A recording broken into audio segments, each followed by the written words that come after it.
పరమోత్కృష్టమైనటువంటి రోజు భీష్మ ఏకాదశి. మాఘమాసంలో వచ్చేటటువంటి శుక్లపక్షంలో వచ్చేటటువంటి ఏకాదశి. ఈనాడు భీష్ముడు పరమాత్మలో సాయుధ్యం పొందినటువంటి రోజు. నాకు కలిగినటువంటి పాపం ఏ విధంగా పోతుంది అని బాధపడుతున్నటువంటి సమయంలో ధర్మ సూక్ష్మాలు తెలుసుకోవడం కోసమని కురుక్షేత్రంలో అంపశయ్య మీద పడుకునున్నాడయ్యా మహానుభావుడు భీష్ముడు. అక్కడికి వెడదాం పదా అని కృష్ణ భగవానుడు ధర్మరాజుని తీసుకుని వెళ్ళినప్పుడు ధర్మములను ఉపదేశం చేసి ఆయన అనంత బ్రహ్మమునందు కలిసిపోయినటువంటి సంఘటన మాత్రమే వివరించారు. అప్పుడు కృష్ణ భగవాను ఆయన చేసిన స్తోత్రం ఎందుచేత అని అంటారేమో.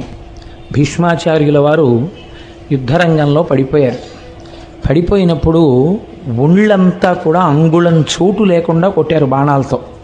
కొడితే ఆయన రథం మించి కింద పడిపోయినప్పుడే బాణములతో కూడినటువంటి శయ్య మీద పరున్నట్టు పరున్నారు. కానీ తలకి వెనక నుంచి బాణాలు కొట్టరు కదా, తల వేలాడిపోయింది ఇలా వెనక్కి. అది నిజంగా కొంచెం హృదయ విదారకమైనటువంటి దృశ్యమే. మహానుభావుడు భీష్ముడంటే వారి తల వేలాడిపోతే అర్జునుడు చూశాడు.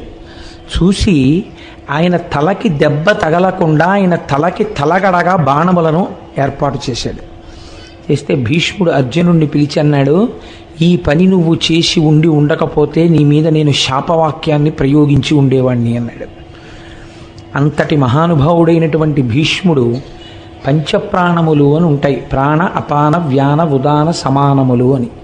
అటువంటి వాటిని మకర సంక్రమణం వెళ్ళిపోయిన తరువాత సూర్యుని రథం ఉత్తర దిక్కుకు తిరుగుతుంది. అంటే ఇవాల్టి రోజు రథసప్తమి. అందుకే మనం జిల్లేడాకులు రేగుపండు తల మీద పెట్టుకుని స్నానం చేస్తాం. అలా ఎందుకు పెట్టుకోవాలి అంటే పెద్దలు చాలా గొప్ప గొప్ప విషయాలన్నింటినీ కూడా అందులో నిక్షేపించారు. మనం తలస్నానం ఇప్పుడు మళ్ళీ అందులోకి పెడితే అదొక పెద్ద విషయం అయిపోతుంది.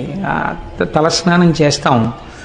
ఈ రథసప్తమి నాడు ఆయన మొట్టమొదటి ప్రాణాన్ని ఉపసంహారం చేశారు అంటారు. అందుకని లేదా యోగ విద్యతో బొటనవేలి దగ్గర నుంచి ప్రాణాలని వెనక్కి తీయడం ప్రారంభం చేసినట్టు కాదు. తర్పణ ఇవ్వాలంటే ఒక ప్రాణం వదిలిపెట్టేయాలి. కాబట్టి రథసప్తమి నాడు మొట్టమొదటి ప్రాణాన్ని విడిచిపెట్టారు. కాబట్టి అష్టమి తిథి నాడు, భీష్మాష్టమి నాడు మనుష్య జాతిలో మనుష్యుడిగా పుట్టినటువంటి ఎవరైనా సరే భీష్మాచార్యుల వారికి తర్పణ ఇవ్వవలసిందే. చిత్రం ఏమిటంటే రేపటి రోజున తలస్నానం చేసి భీష్మాచార్యుల వారికి తర్పణ ఎందుకు ఇవ్వాలి అని అడిగారు. తర్పణ కొడుకిస్తాడు. భీష్ముడికి ఒక్కడికి మాత్రం ఇంకెవ్వరికి లేదు ఈ మర్యాద, ఒక్క భీష్ముడికి. ఎందుకు ఇవ్వాలి అని అడిగారు. రేపటి రోజున ఎవరు భీష్మాచార్యుల వారికి తర్పణ విడిచిపెడతారో వాళ్ళకి రెండు ఫలితాలు చెప్పారు. పుత్ర సంతానం ఈశ్వరానుగ్రహంగా పొందినటువంటి వారైతే వారు రేపటి రోజున తర్పణ విడిచిపెడితే ఈ ఏడాదిలో వాళ్ళ వల్ల తెలిసి కానీ తెలియక కానీ జరిగినటువంటి పాపరాశిని ధ్వంసం చేస్తారు. ఏడాదిలో జరిగిన పాపాలు ఇంకా ఖాతాలో ఉండవు. రెండు, సంతానము లేనివారు ఉంటే రేపటి రోజున నువ్వులతో కలిపి తర్పణ విడిచిపెట్టాలి. అలా విడిచిపెడితే వచ్చే భీష్మేకాదశికి నువ్వులతో విడిచిపెట్టవలసిన అవసరం లేకుండా కొడుకుంటాడు అని శాస్త్ర ప్రమాణం. ఎన్నో చోట్ల ఈ విషయం ప్రస్తావన చేశారు పెద్దలు. భీష్మాష్టమి నాడు తప్పకుండా తర్పణ విడిచిపెట్టి తీరవలసినదే, లేకపోతే మనుష్యుడుగా పుట్టడమే హేయమైన విషయం అయిపోతుంది అని. అలా తర్పణ విడిచిపెట్టేటప్పుడు దానికి సంబంధించినటువంటి శ్లోకం లేకుండా విడిచిపెట్టకూడదు. కాబట్టి రెండు శ్లోకములు ఉంటాయి. ఆ శ్లోకములను చెప్తూ విడిచిపెట్టాలి. ఏ గోత్రంలో పుట్టాడు ఆయన, ఏ ప్రవర కలిగినటువంటి వాడు, ఏ కారణం చేత మీరు తర్పణ ఇస్తున్నారు అన్నది చెప్పాలి. అదే వయ్యాఘ్రపద్య గోత్రాయ. వయ్యాఘ్రపద్య గోత్రం భీష్మాచార్యుల వారిది. అందుకని వయ్యాఘ్రపద్య గోత్రాయ సాంకృత్య ప్రవరాయ చ గంగాపుత్రాయ భీష్మాయ ఆజన్మ బ్రహ్మచారిణే అపుత్రాయ దదాం ఏ తదుదకం భీష్మవర్మణే వసునామవతారాయ శంతనోరాత్మజాయ చ అర్ఘ్యం దదామి భీష్మాయ ఆబాల్య బ్రహ్మచారిణే అని చెప్పాలి. అంటే మహానుభావ, నీవు వయ్యాఘ్రపద్య గోత్ర సంభవుడవు, సాంకృత్య ప్రవర కలిగినటువంటి వాడవు, గంగాదేవి యొక్క పుత్రుడవు, ప్రతిజ్ఞ చేసి భీష్ముడన్న పేరు పొందినవాడవు, ఆజన్మాంతరము బ్రహ్మచారిగా జీవితమును గడిపినటువంటి వాడవు, ఆ కారణము చేత కొడుకులు లేనివాడవు, అందుచేత నీ వంటి ధర్మమూర్తి యుద్ధభూమిలో పడిపోయినప్పుడు కృష్ణ భగవానుడంతటి వాడు ఈ పని చెయ్యవలసిందే అన్నాడు కనుక నేను భీష్మవర్మని. క్షత్రియుడైతే వర్మ అనాలి, వైశ్యుడైతే గుప్త అనాలి, బ్రాహ్మణుడైతే శర్మ అనాలి ఉపనయనం తర్వాత. అందుకని ఓ భీష్మవర్మ, మీకు మేము తర్పణ విడిచిపెడుతున్నాం. వసునామవతారాయ, అష్టవసువులలో ఒకడవైనటువంటి వసువు యొక్క అవతారమూర్తి. శంతనోరాత్మజాయత, తండ్రి సంబంధం చెప్పాలి. అందుకని శంతన మహారాజు యొక్క కుమారుడా, అర్ఘ్యం దదామి భీష్మాయ, మీకు అర్ఘ్యం విడిచిపెడుతున్నాం. ఆబాల్య బ్రహ్మచారిణి, బాల్యము నుండి బ్రహ్మచర్యమునందు ప్రవర్తించినటువంటి ఓ మహాభాగుడా, మీకు అర్ఘ్యమును విడిచిపెట్టాము అని చెప్పి విడిచిపెట్టాలి. ఒకనమ్మ చక్కగా మీ అందరూ చదివి రేపటి రోజున అర్ఘ్యప్రదానం చెయ్యండి. దానివల్ల మనకి ఎంత మేలు కలుగుతుందో. మళ్ళీ మళ్ళీ రమ్మంటే వచ్చే తిథులు కావు ఆ తిథులు. అటువంటి తిథుల యందు మనం తప్పకుండా ఆ పని చెయ్యాలి. అసలు మీకు నేను ఒక రహస్యం చెప్తే ఆశ్చర్యపోతారు. శాస్త్రంలో కొడుకు పుట్టలేదు లేదా పోని సంతానమే కలగలేదు అని బెంగ పెట్టుకున్న వాళ్ళు ఉంటే ఏం చేయిస్తారో తెలుసా అండి పెద్దలు? రేపటి రోజున తన తండ్రికే పెడితే ఎలా పెడతారో అలా భీష్మాచార్యుల వారి ప్రవర చెప్పి తద్దినం కూడా పెడతారు. ఖచ్చితంగా కొడుకు పుడతాడు. ఈ వ్రతం చాలా గంభీరమైన వ్రతం. అందుకే లోకంలో పెద్దలు ఏం చెప్తారంటే, స్వామి పుష్కరిణీ స్నానం, సద్గురోహపాద సేవనం, ఏకాదశి వ్రతం చాపి త్రయం అత్యంత దుర్లభం. ఈ మూడు చెయ్యలేరు అని చెప్తారు. ఎందుకు చెయ్యలేరు? స్వామి పుష్కరిణీ స్నానం, అక్కడికి వెడతాడు, ఆనంద నిలయం చుట్టూ 100 మార్లు తిరుగుతాడు, కానీ పుష్కరిణిలో స్నానం చేద్దామన్న ఊహ వాడికి రానే రాదు. సద్గురోహ పాదసేవనం, సద్గురువు పాదములు పట్టుకునే అవకాశం ఇవ్వడు. ఎందుకు ఇవ్వడు? ఒక్కటే కారణం, నాకు అసలు కాళ్ళ నొప్పులే ఉండవంటాడు. ఆయన అసలు కాళ్ళు పట్టించుకోవడం ఆయన జన్మాంతరంలో ఆయన చేయడు. కాబట్టి అసలు గురువు గారి కాళ్ళు పట్టే అదృష్టం నీకు ఎప్పుడు వస్తుంది? నువ్వు ఆయన కాళ్ళు నిప్పిడితే కదా నువ్వు వెళ్ళి పట్టుకోవడానికి. కాబట్టి ఆయన కాళ్ళు పట్టుకునే అదృష్టం ఉండదు. సద్గురోహ పాదసేవనం. ఏకాదశి వ్రతం చాపి, ఏకాదశి వ్రతము చెయ్యలేడు. ఎందుకు చెయ్యలేడో తెలుసా అండి?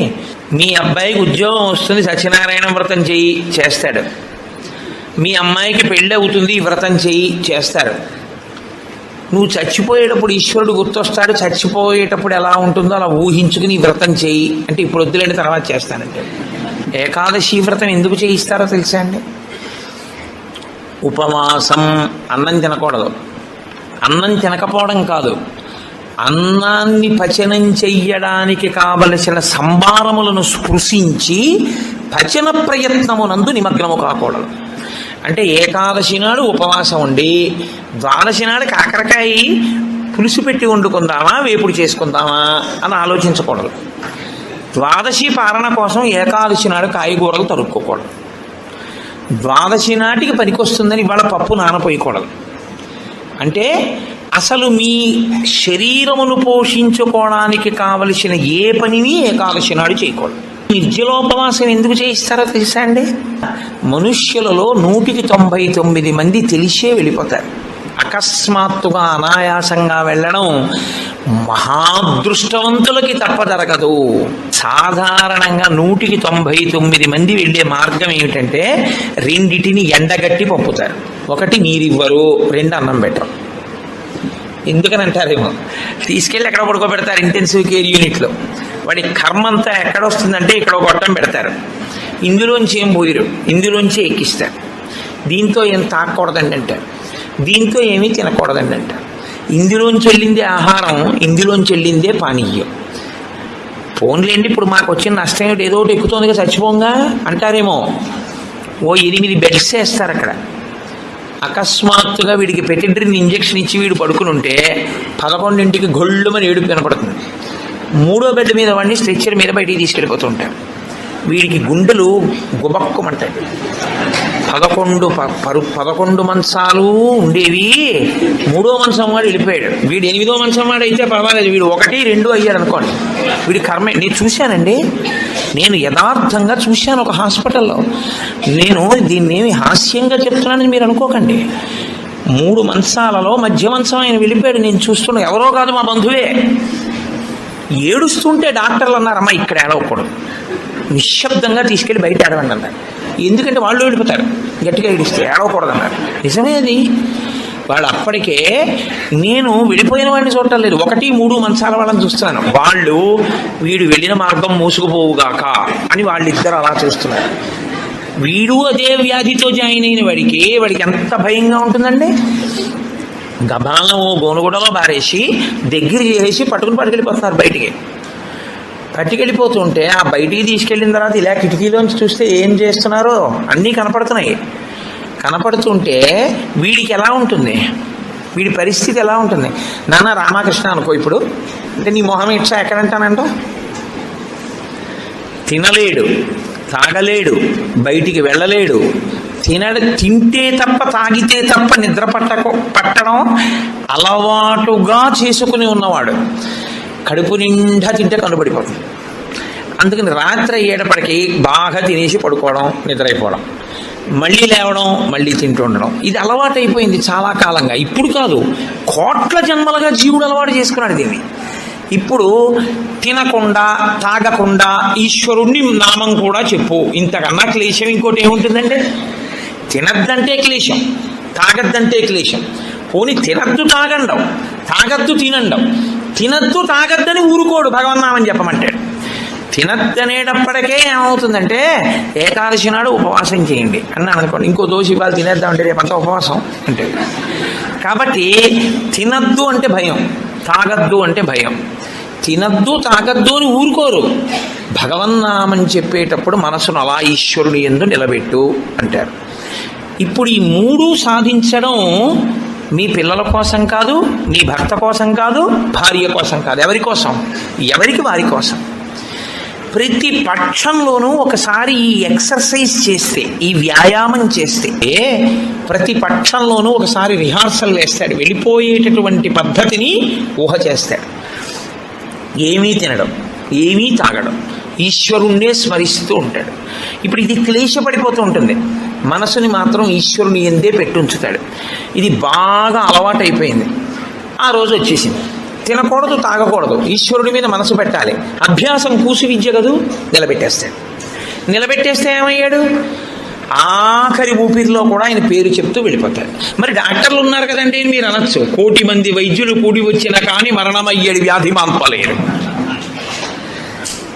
చచ్చిపోయే వాళ్ళందరూ డాక్టర్లు లేక చచ్చిపోయారు అనుకోకండి. ఈశ్వరుడు ఆయుర్దాయం ఇవ్వాలనుకుంటే డాక్టర్ రూపంలో అనుగ్రహించగలడంతే, ఈశ్వరుడు ఇచ్చినవాడు.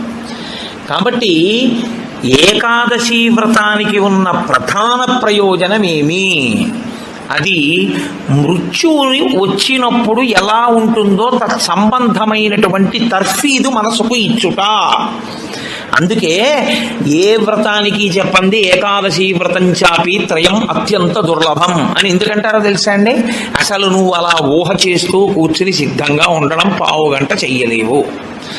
ఓ వారం ఓ పక్షంలో చేసి అయ్యి బాబోయ్ అలా మళ్ళీ ఏకాదశి వచ్చేస్తే మళ్ళీ అలా ఊహిస్తూ అలా ఉండాలంటే భయంగా ఉందండి, ముక్కోటి ఏకాదశి చేసేస్తానండి అంటే.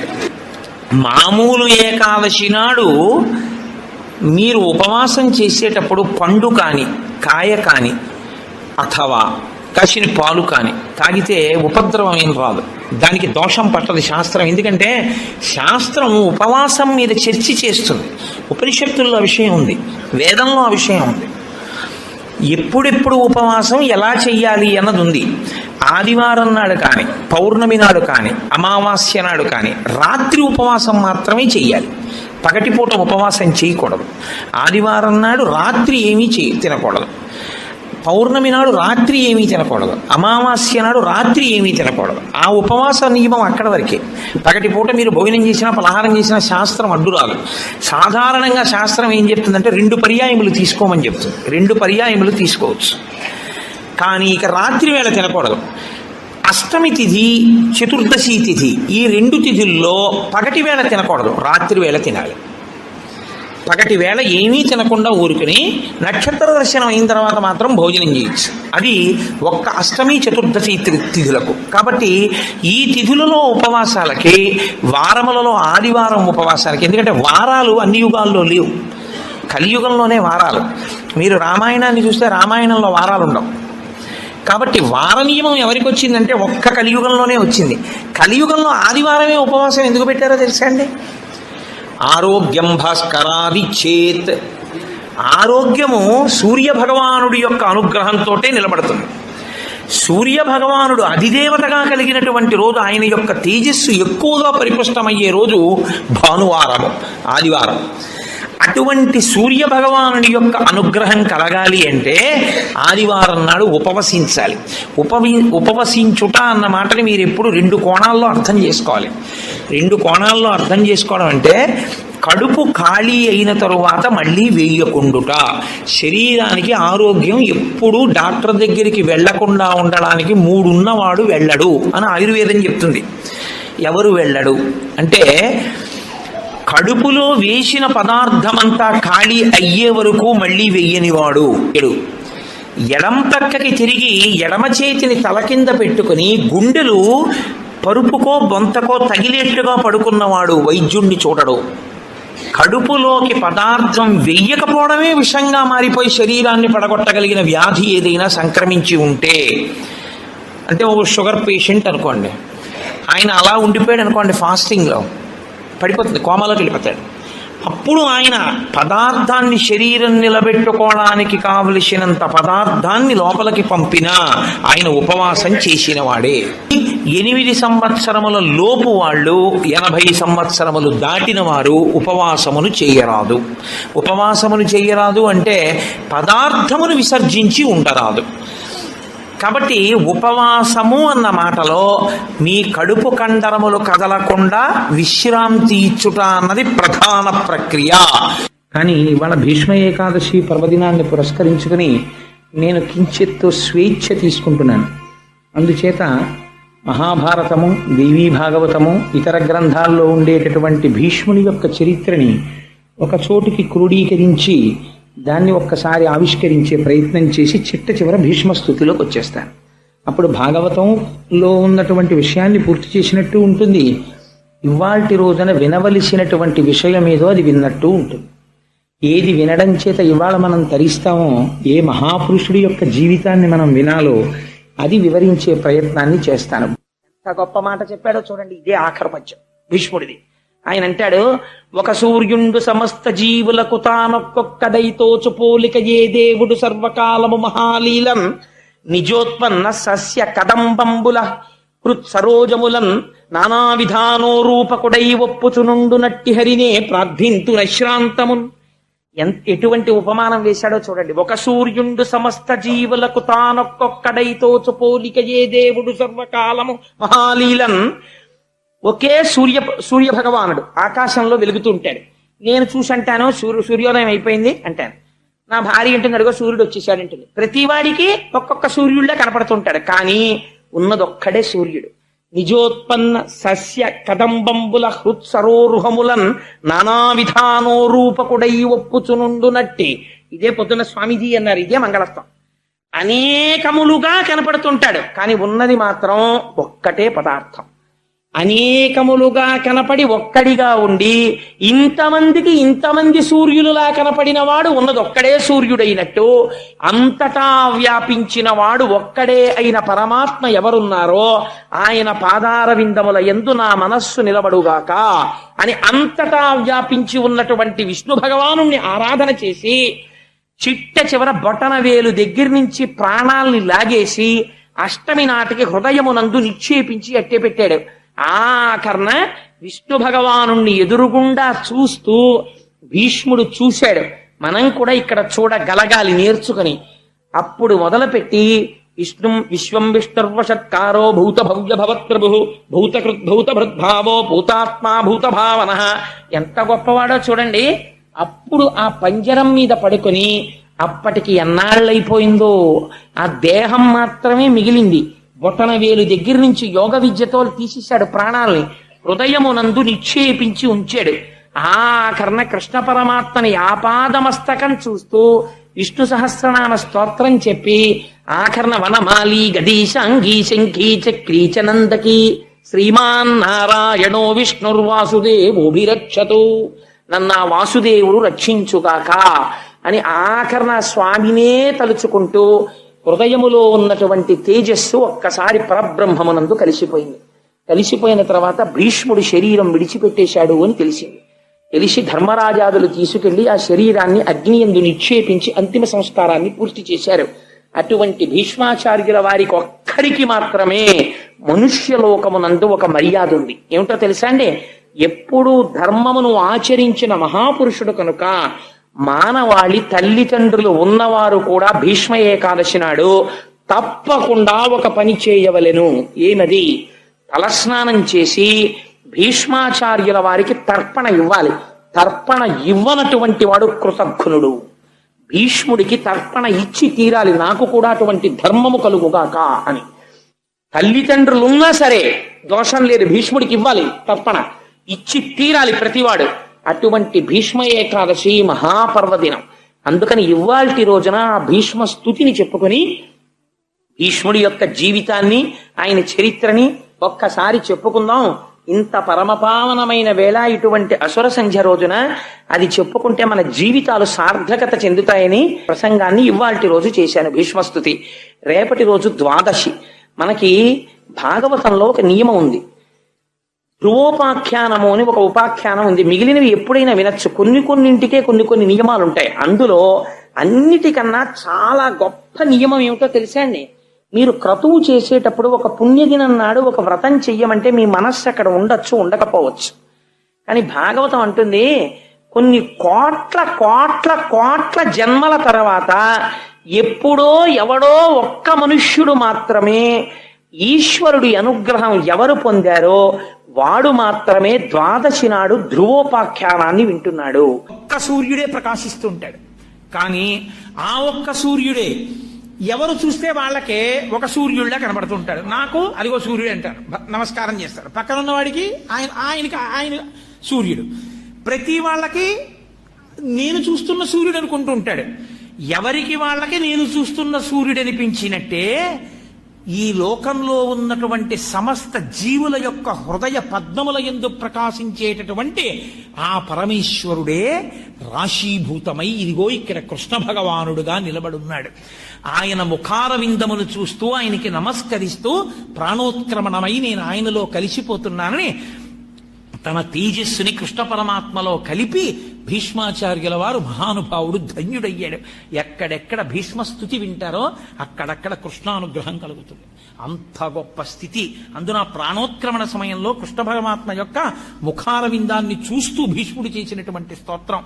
ఆయన ఒక మాట అంటాడు, ఈ పద్యం బాగా జ్ఞాపకం పెట్టుకోవలసినటువంటి పద్యం.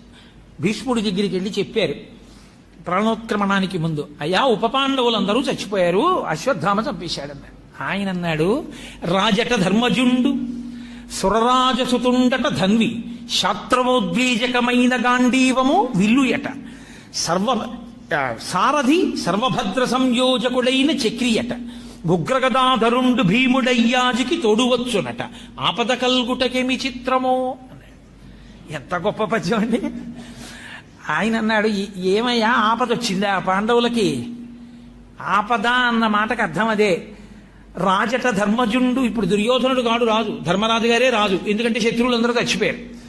సురరాజసుతుండట ధన్వి, సాక్షాత్తుగా దేవేంద్రుడి యొక్క కుమారుడు అర్జునుడు. శాస్త్రవోద్వేజకమైన గాంధీవము విల్లుయట, శత్రువుల్ని చంపేయడానికి ఉపయోగపడేది కాదు గాంధీవం అంటే. కేవలం గాంధీవమునకు కట్టబడినటువంటి వింటినారిని టంకారం చేసినంత మాత్రం చేత కొన్ని వేల మంది నెత్తురుకోకు చచ్చిపోతారు. విరాట పర్వంలో గాంధీవం యొక్క వైభవాన్ని వర్ణిస్తారు. అంత గొప్ప గాంధీవాన్ని పట్టుకుంటాడు. ఆయనకి సారథ్యం చేసేవాడు సారథి సర్వభద్ర సంయోజకుడైన చక్రియట, సుదర్శన చక్రాన్ని చేతిలో పట్టుకుని లోకములన్నింటినీ కాపాడేటటువంటి కృష్ణ పరమాత్మ సారథి. అటువంటి వాడికి ఉగ్రగదాధరుండు భీముడై యాజికి తోడువచ్చునట. చాలా కోపంతో గదాదండాన్ని పట్టుకుని గిరగిరా తిప్పుతూ తిరిగేటటువంటి భీమసేనుడు ఆయనకి తోడొస్తూ ఉంటాడు. ఇలాంటి వాళ్ళందరూ అక్కడుంటే వాళ్ళ పిల్లలందరూ ఒక్క రాత్రి ఓ పరికి మాలిన వాడి చేతిలో చచ్చిపోయారంటే ఏమనుకోవాలి? ఆపదకల్ గుటకేమి చిత్రమో. ఇటువంటి ఆపదలు వచ్చాయంటే ఏమనుకోవాలి? కాలోహి బలవాన్ కర్త సతతం సుఖదుఃఖయోహో నరాణాం పరతంత్రాణం పుణ్య పాపానుయోగత అంటాడు వ్యాసుడు దేవీ భాగవతంలో. కాలము బహుబలవత్తరమైనది. అందుకు కదూ భగవద్గీతలో కాల కలయతామహం అంటాడు. నేను లెక్కలు కడుతూ ఉంటాను. ఎవరెవరిని ఎంతకాలం ఉంచాలో, ఎలా తీసేయాలో, ఏ అనుభవింపజేయాలో, ఎవరితో కలపాలో, ఎవరితో తీసేయాలో అన్ని లెక్కలు కడతానయా, నేను మహాగణకుణ్ణి కాలరూపంలో ఉంటానన్నాడు. ఎంత చిత్రం చూశారా అన్నాడు. అంటే మనం పైన ఎన్ని రక్షణ సాధనములను పెట్టుకున్నామని అనుకున్నా ఈశ్వరుడు ఆపద రావడాన్ని అంగీకరిస్తే ఆపగలిగిన మనగాడు ఈ లోకంలో లేడు. ఈశ్వరానుగ్రహం ఉందా? కడుపులో ఉండి బ్రహ్మాస్త్రం చేత దహింపబడుతున్నవాడు కూడా రక్షింపబడతాడు. కాబట్టి ఆపద కల్గుటకి ఎమి చిత్రమో. భాగవతంలో ఈ పద్యాలు వింటే మనకి ప్రతి చిన్న విషయానికి మనసు పెద్దగా కదిలిపోయేటటువంటి లక్షణం ఉండదు. స్థిరంగా నిలబడుతుంది. ఓ ఈశ్వరుడు ఒకడు ఉన్నాడు, వాడి సంకల్పం అని. కాబట్టి ఏమి భాగవతం అవుతుంది 10 రోజుల్లో, ఏవి ఘట్టాలు అవుతాయి. 8:30 అయిపోయింది. వేరొక్క ఘట్టాన్ని ప్రస్తావన చేసి వాటి ఉపన్యాసాన్ని పూర్తి చేసేస్తాను. ఆ పుట్టినటువంటి పరీక్షిత్తు పెద్దవాడయ్యాడు. కృష్ణ పరమాత్మ శరీరాన్ని విడిచిపెట్టేశారు. అంటే ఆ మాట ముందు ఎందుకు చెప్పవలసి ఉంటుందంటే, భాగవతంలో ఇది చెప్పకపోతే పరీక్షిత్తు భాగవతం వినడం మొదలు పెట్టడం కుదరదు. కాబట్టి మళ్ళీ కృష్ణలీలలు వస్తాయి, కృష్ణుడు పుట్టడం అవి వస్తాయి. కంగారు పడిపోకండి, కృష్ణుడి శరీరం విడిచిపెట్టాడు. కాబట్టి కృష్ణుడి యొక్క నిర్యాణం అయిపోయింది. పాండవులందరూ భారమైనటువంటి హృదయ స్థితిని పొందారు. ధర్మరాజు గారు, ఇతర పాండవులు, ద్రౌపదీదేవి స్వర్గారోహణ పర్వంలో శరీరాల్ని విడిచిపెట్టేశారు. శరీరాల్ని విడిచిపెట్టే ముందు పరీక్షిత్తుని సింహాసనం మీద కూర్చోబెట్టి పట్టాభిషేకం చేశారు. మహాధర్మాత్ముడు పరీక్షిత్ తన తాతలు ఎలా పరిపాలన చేశారో అలా పరిపాలన చేసేటటువంటి స్థితి కలిగిన వాడు గొప్ప కృష్ణ భక్తుడు. అటువంటి వాడు రాజ్యాన్ని పరిపాలన చేస్తున్నాడు. పరిపాలన చేస్తున్నటువంటి కాలంలో ఒకానొకప్పుడు ఆయన రాజ్యమంతా విజయయాత్ర చేసి వేటాడి వెడుతున్నాడు. వేటాడేటప్పుడు పోతన గారు ఒక చమత్కారమైన మాట అన్నారు. వేటాడినటువంటి పరీక్షిత్ అన్నిటినీ వేటాడాడు, కానీ చంద్రుడిలో ఉన్నటువంటి మృగాన్ని ఒక్కదాన్ని వదిలిపెట్టాడు అన్నారు. అంతా వేటాడాడు. చిత్రం ఏమిటంటే, ఆయన తిరుగుతున్నప్పుడు ఆయనకు ఒక ఆశ్చర్యకరమైనటువంటి సందర్భం కనపడింది. ఒక ఆవు ఒకటి ఏడుస్తోంది. దానికి దూడ లేదు. దూడలేని ఆవు ఏడుస్తోంది. దాని ఎదురుగుండా ఒక ఎద్దు నిలబడి ఉంది. ఆ ఎద్దుకి ఒక్క కాలు మీదే ఉంది. ఆ ఎద్దు 3 కాళ్ళు లేవు. అసలు ఒంటి కాలు మీద ఎద్దు నిలబడడం అన్నది మీరు ఊహించనే లేదు. అంత కష్టం ఎద్దు శరీరానికి. అది ఒక్క కాలుతో నిలబడింది. నిలబడితే ఈ ఆవు ఏడుస్తూ ఆ ఎద్దుని పలకరిస్తోంది. భూమాత గోమాతగా రూపాంతరం చెందింది. భూమియే గోవుగా నిలబడింది. ధర్మమే వృషభంగా నిలబడింది. ఇప్పుడు ఈ భూమాత ఆ గోమాతతో, అంటే భూమి ధర్మాన్ని అడుగుతోంది. ఈ లోకంబున పూర్వము 4 పాదముల నీవు నడతువు, శ్రీలలనీశుడులేమిని కాలముచే నీకు ఒంటి కాలయ్యకదే అంది. ఈ లోకంలో పూర్వం నువ్వు 4 పాదాలతో నడిచావు. ధర్మమును ఎద్దుగా సంకేతించినప్పుడు ధర్మానికి ఉండేటటువంటి 4 పాదాలే సత్యము, శౌచము, దయ, తపస్సు. 4. ఇందులో 3 పాదాలు పోయాయి. 3 పాదాలు పోయాయి అంటే ఎందుకు పోయాయి ధర్మము అంటే, 3 పాదములు ఒక్కొక్క గుణం చేత నశించిపోయి. తపస్సు దేని చేత నశించిపోయింది అంటే, ఎప్పుడూ తపస్సు చేసేటటువంటి వాళ్ళు నేను గొప్పవాణ్ణి అన్న మాట చెప్పించుకోకూడదు. అలా చెప్పించుకున్న కారణం చేత కలియుగంలో తపస్సు భ్రష్టమైపోయింది. 2వది శౌచం. ప్రతి విషయాన్ని పట్టించుకునేటటువంటి లక్షణం రావడం వల్ల సంగము చేత శౌచము పోయింది. ఇక దయ ఎందుకు నశించిపోయింది అంటే, ప్రతి వారి యందు ఏదో ఒక కారణానికి అహంకారం పెరిగిపోయి దయ నశించిపోయింది. ఇక మిగిలినది సత్యం ఒక్కటే. సత్యము మార్పు చెందనది పరమాత్మ. అందుకని ఆ ఒక్క పాదంతోనే ఆ గోవు నిలబడింది. అందుకని ఆ ఆవు చూసింది, ధర్మం ఎంతకాలం ఉంటుందో అంతకాలం భూమి భరించగలదు. ధర్మం లుప్తం అయితే బరువు అన్న మాట లోకంలో ఉండేటటువంటి జనుల వలన, జంతువుల వలన కాదు. ధర్మం నశించిపోతే భూమికి బరువు. ధర్మం ఉంటే ఎంతమంది ఉన్నా భూమికి బరువు కాదు.